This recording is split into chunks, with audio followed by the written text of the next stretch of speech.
Joining me now is Democratic Congressman Andy Kim of New Jersey. Congressman, thank you so much. I want to first get your thoughts on what you experienced firsthand 6 months ago. How are you doing 6 months later? Thanks for raising this. I mean, I'll be honest, it feels surreal in some ways to be 6 months from that event. It simultaneously feels like a long time ago and yesterday. I remember talking about it with some of my staff earlier today, and still I felt very emotional about it. Not only in terms of the trauma of the day, but it still is so surreal just how dire and bad things have gotten in our country. And we haven't fixed any of these major problems that led to January 6th. That's what worries me. I want to talk about a personal contribution you made. You donated the suit that you were wearing on January the 6th to the Smithsonian Institute in Washington, D.C.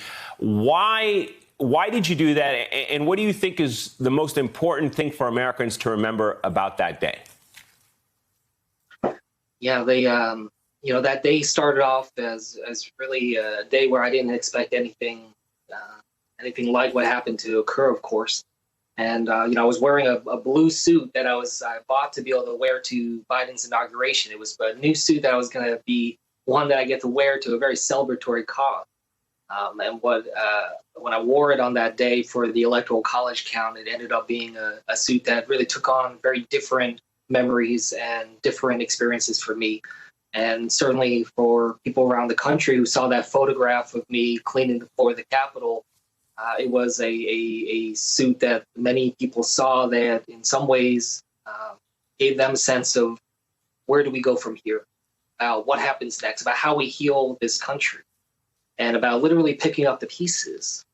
For me, it was a suit that was inextricably linked to the tragedy of that day, but it took on sort of greater meaning, and one that the Smithsonian asked me for and requested, and I decided to give it to them and donate it to them to help tell the story of January 6th.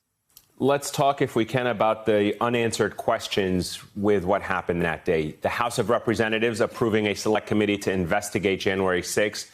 What concerns do you have about security at the Capitol that you hope this committee addresses?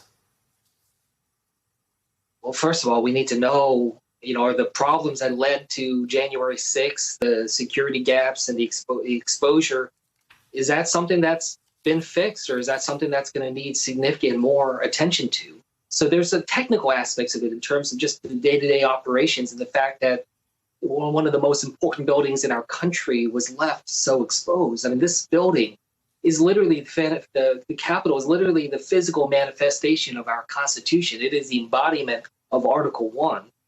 So our treatment of the Capitol building should be the same as our treatment to the Constitution, especially as we just celebrated July 4th, just this past weekend.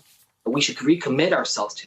The second major thing is that we still don't know, and we still don't have enough information about the organizations and these groups that were organizing this effort against our Capitol and continuing to operate and continue to try to grow support. This was not just some random group of people. It was a very coordinated effort that was underway that was trying to penetrate the Capitol and try to push their agenda upon our democracy.